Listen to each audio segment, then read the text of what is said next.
So, in this video, I'm going to restore a beautiful 1960s Seiko, and I'm also going to restore my hair.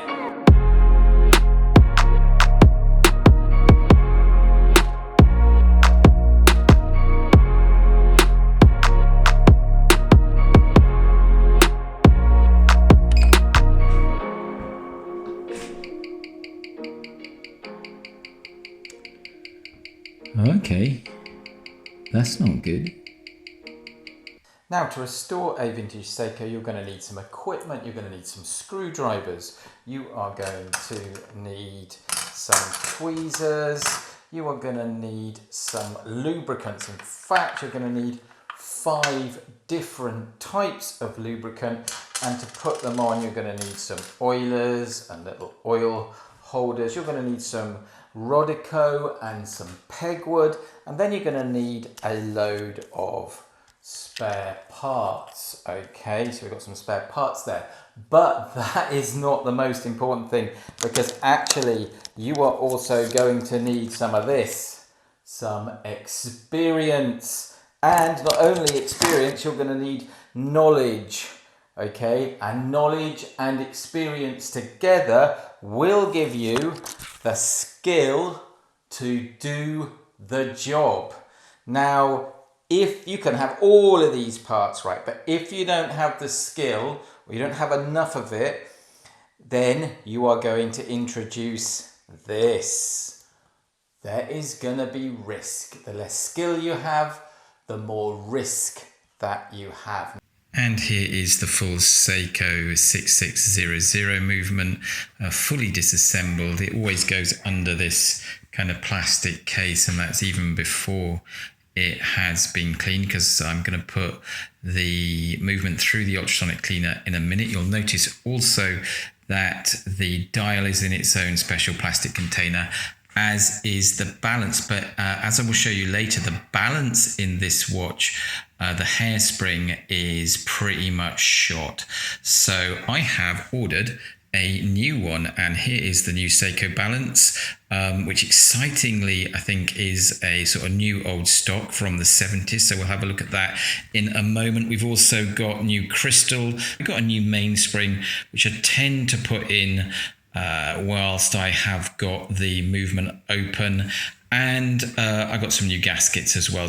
So to cut hair, you're also going to need some equipment. You are going to need some nice sharp salon scissors. You are going to need a nice comb, and you're also, if you're a bloke cutting a bloke's hair, you are going to find very useful some clippers.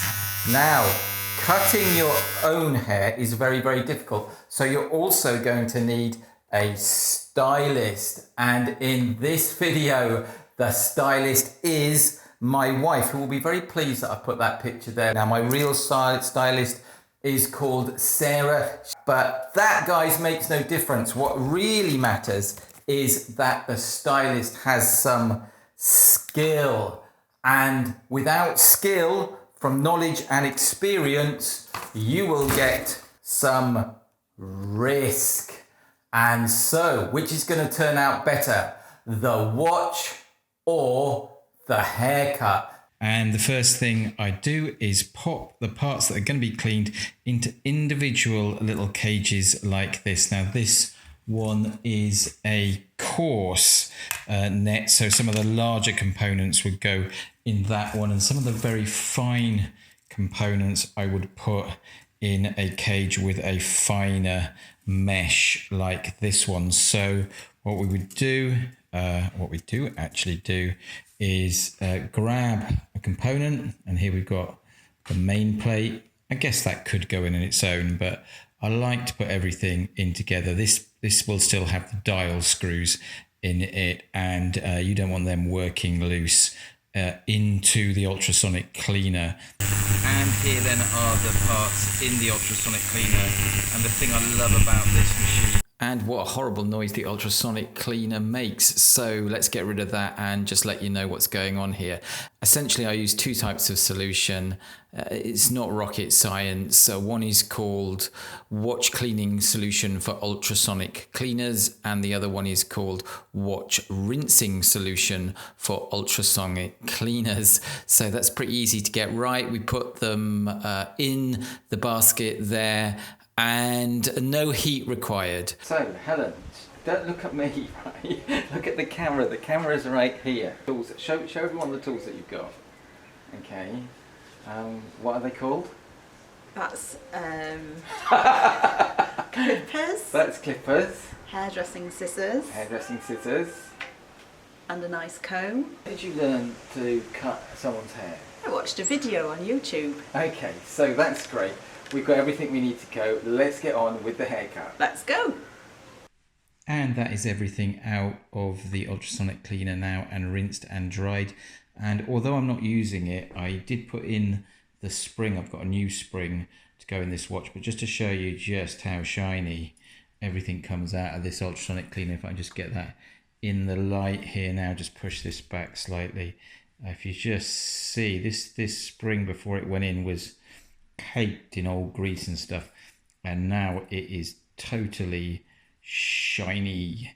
So that is what we want to see, and all the other parts will be like that as well. If there is any really stubborn grease or anything, sometimes there is, get in with a piece of pegwood and some of the rinsing solution to finish the job. But most of the time, the reason I like this is because, you know, the thing just shifts the dirt, and that is what we want for a good service. And I have started the rebuild now. So we've got the new spring back in its shiny, nice barrel here. That's actually not the first component to go in. In this movement, the first component to go in is the second wheel here, because that needs to be in before the barrel is in, because it picks up on this pinion that's right just underneath this intermediate bridge here. So going to do the rest of the powertrain now. And when I've done the powertrain, I will come back to it. And the train is now in. So if I just give a little bit of a nudge to the mainspring barrel, you'll see that the whole train flies into action very, very smoothly. And that's what you're after. Now, do not tighten up the screws on the train bridge or this plate until that is done, because otherwise you will snap off a pivot and you are in a world of hurt if you do that. Right. Oops. I think we're going to have to do this without the specs. With no glasses? Yeah, I can't cut your hair with glasses on, can I? Okay. I can't see it though. That's probably a very good idea. I can't see what you're cutting. That's good. I'm going to start at the back anyway, so okay. You won't see what's at the back, will you? Okay, so do you know how to use the clippers? No, you're going to have to show me how to turn them on now. We'll have to.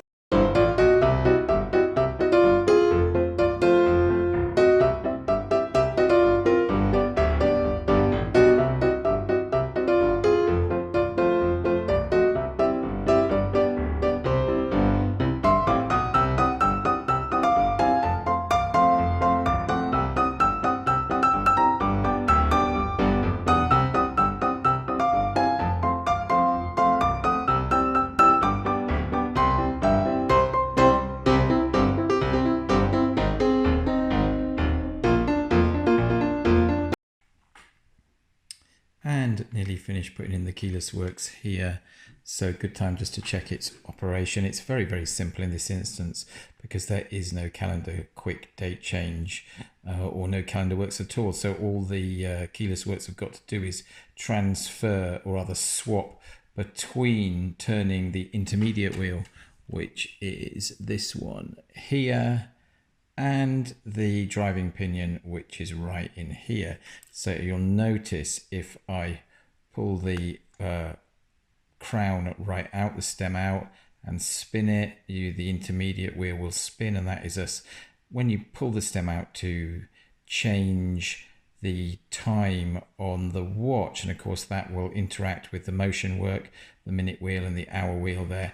And if I just grip it slightly and push it in, very simple change. And I don't know whether you can see that, but right in the center of the frame there, you can just see the winding pinion turning, and that will put power on through the crown wheel into the ratchet wheel and on straight onto the spring arbor and start putting power on the spring. So that's the keyless works pretty much done. Once we've done that, we can flip over and finish the movement. And with the pallet fork now back in, as you can see there, I am ready to put the balance in, but I have a new balance. And here is the genuine balance, a Seiko part, new old stock from the 1970s. So excited to get this open and see what we've got.